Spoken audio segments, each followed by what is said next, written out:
पाकिस्तानी खवातीन का एक प्रॉब्लम है कि जैसे ही वो प्रेग्नेंट होती हैं, ज़िचगी के मराहल में जाती हैं, तो एक अजीब तरह का माहौल कर्फ्यू सा घरों में लग जाता है कि इनकी रेस्ट करवानी है, इनके खाने पीने का ख्याल रखना है और इनको कोई मसला ना हो, इनका मिजाज चिड़चिड़ा हो जाता है। और दूसरी तरफ हम देखते हैं कि इंसान तो इंसान है जी। हम मगरब में देखते हैं कि वही जो खवातीन है जो इस मरहले से गुजर रही होती हैं, वो दौड़ भी लगा रही हैं, वेट लिफ्टिंग भी कर रही हैं, साइकिलिंग भी कर रही हैं, जिम भी कर रही हैं और बाकी सारे काम भी कर रहे हैं, खेतों में काम भी कर रही हैं, इवन के गांव देहातों में भी, हमारे पाकिस्तान में भी ये हो रहा है। तो ये वजह क्या है कि बॉडी का कोई हवा में असर होता है, क्या वजह क्या है?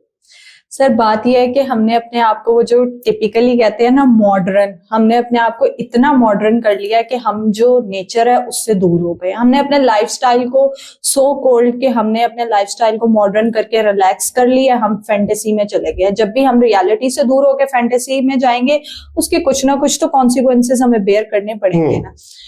जब सर आजकल का दौर ये है कि जैसे ही खुशखबरी घर में आई, ठीक है, डायग्नोज हुआ कि शी इज एक्सपेक्टिंग, तो क्या कह दिया जाता है आजकल, तो डॉक्टर खुद कह देते हैं कि जी अब ये 9 माह बेड रेस्ट करेंगी, ठीक है, ये कमजोर हैं, ये हैं, ये वो हैं, इन्हें सिर्फ बेड रेस्ट कराया जाए, इनका पाँव भी जमीन पे ना रखवाया जाए, ठीक है।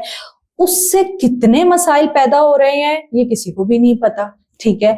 अब सर होता क्या है कि जब उनके मूड स्विंग्स होते हैं, उनको क्रेविंग्स होती हैं, ठीक है, ऊपर से क्रेविंग्स में क्या होता है कि उन्होंने बाहर से मंगवा के खाना होता है, ये नहीं देखना होता ये डाइट, ये चीज उनके लिए सूटेबल है या नहीं। पहले वक्तों में क्या होता था, माएं कहती थी नेचुरल चीजों पे पंजीरी बना के फलाना करो, ये करो, पंजीरी दी जाती थी, देसी घी दिए जाते थे, ड्राई फ्रूट्स के लड्डू टाइप बना के दिए जाते थे, ठीक है। उसके अलावा उनको प्रोटीन दी जाती थी, ठीक है, यखनियां बना बना के उसमें ऑयल डाल के, देसी घी डाल के माएं खिलाती थी, देसी पराठे, दूध में घी डाल के उनको पिलाना है। तो सर आपने तब देखा है कि ये प्रॉब्लम्स नहीं होती थी, डिलीवरी नॉर्मल होती थी, ठीक है, माँ हेल्दी होती थी, बच्चा हेल्दी होता था, ठीक है, उनको ये स्टमक के इश्यूज नहीं होते थे, शुगर के मसले नहीं होते थे। तो तब क्यों नहीं होते थे और अब क्यों हो रहे हैं? लाइफस्टाइल ही तो सिर्फ चेंज हुआ है और तो कोई तब्दीली नहीं आई, औरतें भी वही हैं, शादियां भी वही हैं, सब कुछ वही है। लेकिन जैसे ही लाइफस्टाइल चेंज हुआ है तो आप देखिए प्रॉब्लम्स कितनी आ गई हैं। उस वक्त के दौर में ये कहा जाता था कि औरत प्रेग्नेंट हो गई है, इससे ज्यादा काम करवाओ, ठीक है, इवन उसे बिठा के पोछे लगवाए जाते थे। ये बातें मैंने अपनी दादी माँ को कहते हुए सुना है कि बिठा के पोछा लगवाया जाता था ताकि डिलीवरी नॉर्मल हो, ठीक है। तो आजकल क्या होता है, जैसे ही उन्हें बेड रेस्ट पे डाल दिया जाता है, सब उनकी फिजिकल एक्टिविटी खत्म हो गई है। जब आपने खाया पिया और आप बेड पे ही बैठे हैं, आप वॉक तक नहीं कर रहे, नेचर से दूर हो गए ना, कि इंसान जाके खुली फिजा में सांस नहीं ले रहा, उस ऑक्सीजन को इनहेल नहीं कर रहा, अपने आप को नहीं चला रहा कि आपकी डाइजेशन इंप्रूव हो। तो एज अ रिजल्ट सबसे पहले क्या होता है, उन्हें एसिडिटी होती है, ठीक है, देन उन्हें कॉन्स्टिपेशन रहने लग जाती है। अब एसिडिटी किस वजह से होती है? जो बाजार की चटपटी चीजें खाती हैं, ठीक है, वो सूट नहीं करती, जिससे उन्हें एसिडिटी होना स्टार्ट हो जाती है, ठीक है।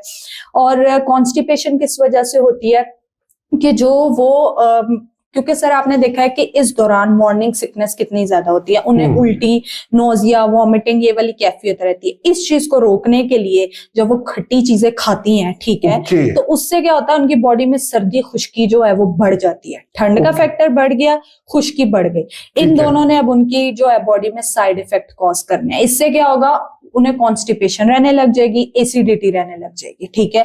नेचुरल चीजें तो वो ऑलरेडी नहीं खा रही, घर की बनी हुई, जो दिल किया, जो भी बाहर से खा लिया।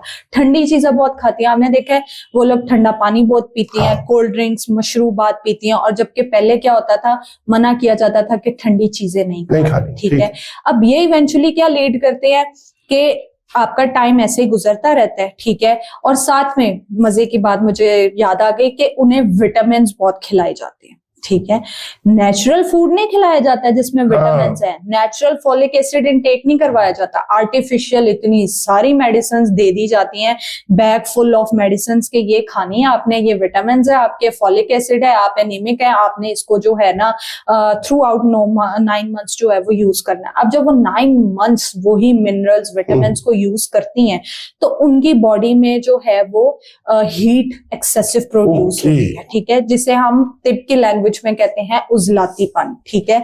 उन दवाइयों की जो नेचर होती है वो उजलाती होती है, ठीक है। वो हीट प्रोड्यूस करती हैं जो उनकी सेहत के लिए अच्छी नहीं है। मैं वो हीट नहीं बात करी जो उनको बेनिफिट दे, ठीक है।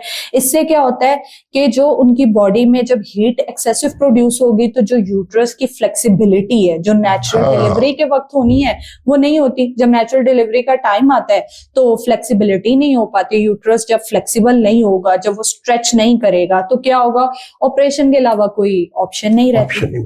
और इसके बाद फिर क्या होता है, जब सी सेक्शन हो जाता है तो उसके बाद एक नया मसला खड़ा हो जाता है कि अब हम वापस अपने वो 0 साइज फिगर पे नहीं जा पा रहे। अब हमारा फैट डिक्रीज नहीं हो रहा, अब हमारा पेट कम नहीं हो रहा। अब उसकी भी यही वजह है कि आपने जो ठंडी चीजें बहुत इस्तेमाल की, आइसक्रीम बहुत खाई या ठंडे मशरूबात बहुत इस्तेमाल किए, जबकि उस दौर में आपको उस सिचुएशन में गर्म चीजें इस्तेमाल करनी चाहिए थी। जैसे मैंने बताया, यखनी हो गई, देसी घी हो गया, दूध तो पीती नहीं है, दूध तो पीना ही छोड़ दिया है ना, कि दूध शहद पिए या दूध में देसी घी डाल के पिलाया जाए, ठीक है। वो तो होता ही नहीं है सिस्टम, उससे तो वैसे ही कह देती है हमें उल्टी आती है, हमने नहीं पीना, ठीक है।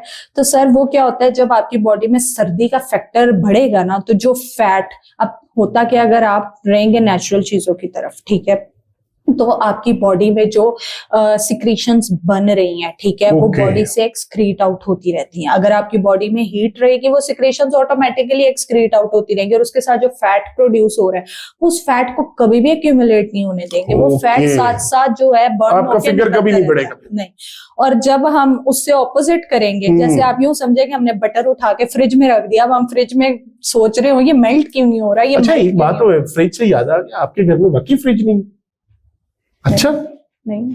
अच्छा एक चीज और, कि जिस तरह आपने, डॉक्टर साहब ने आपको भी बचपन से ही अब तक जंक फूड नहीं खाने दिया?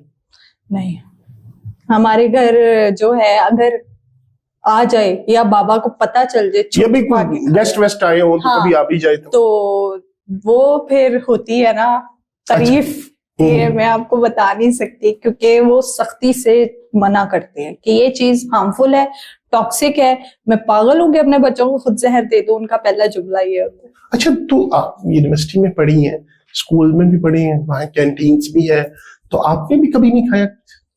सर अगर चीट करना हो तो कभी कभी बंदा थोड़ा बहुत तो डंडी मार ही लेता है ना, इतना भी नहीं अब मैं कहूंगी कि हाँ मैंने नहीं खाया, खा लेते हैं।